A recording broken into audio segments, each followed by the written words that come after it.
ఇక్కడికి వచ్చిన మీడియా పెద్దలకి పేరు పేరున thank you so much sir. ఇక్కడ నుంచి మా సినిమాని మీరు సపోర్ట్ చేస్తూ రిలీజ్ అయ్యి హిట్ అయ్యే వరకు మీరు మాకు సపోర్ట్ చేస్తారని స్టేజ్ మీద నుంచి రిక్వెస్ట్ చేస్తున్నాను. ఇక్కడికి వచ్చినందుకు మళ్ళీ thank you so much sir. Teja Sajjay గారు thank you so much sir.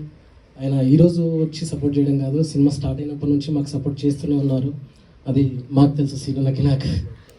So any time ఎప్పుడు టీజర్ రిలీజ్ అయినా సాంగ్ రిలీజ్ అయినా ఫస్ట్ తేజ సజ్జయ్ గారు, పూరి జగన్నాథ్ గారు, ప్రశాంత్ వర్మ గారు ముగ్గురు ఫస్ట్ పోస్ట్ చేసేస్తారు.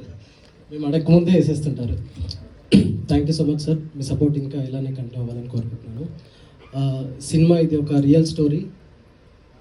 దాన్ని చాలా రియలిస్టిక్గా చూపించాలని మేము డిసైడ్ అయ్యి రియలిస్టిక్ ఫిల్మ్ మేకింగ్ చేసామండి. మీకు ఒక కొత్త ఎక్స్పీరియన్స్ ఉంటుంది. అండ్ డెఫినెట్లీ ఇందులో చాలా ఎమోషన్స్, ఎంటర్టైన్మెంట్ అండ్ ఎమోషన్స్ ఉంటాయి. అందరూ తప్పకుండా May 17th థియేటర్లోకి వెళ్ళి చూసి మా సినిమాని పెద్ద హిట్ చేయాలని కోరుకుంటున్నాను. అండ్ ఇది ఒక బాయ్ నెక్స్ట్ డోర్, అంటే మన కథ, మనకు తెలిసిన వాడి కథలా ఉంటుంది. ఈ సినిమాకి మన అమ్మా నాన్నల్ని ధైర్యంగా తీసుకొని వెళ్ళి చూపించగలిగే సినిమా సార్. ఫ్యామిలీ అందరూ వెళ్ళి ఈ సినిమాని చూడొచ్చు. ఈ మధ్యకాలంలో అమ్మా నాన్నల్ని మనం తీసుకొని వెళ్ళి చూపించే సినిమాలు చాలా తక్కువ వస్తున్నాయి. బట్ ఈ సినిమాని ప్రత్యేకంగా తప్పకుండా తీసుకొని వెళ్ళి చూడొచ్చు. Thank you so much.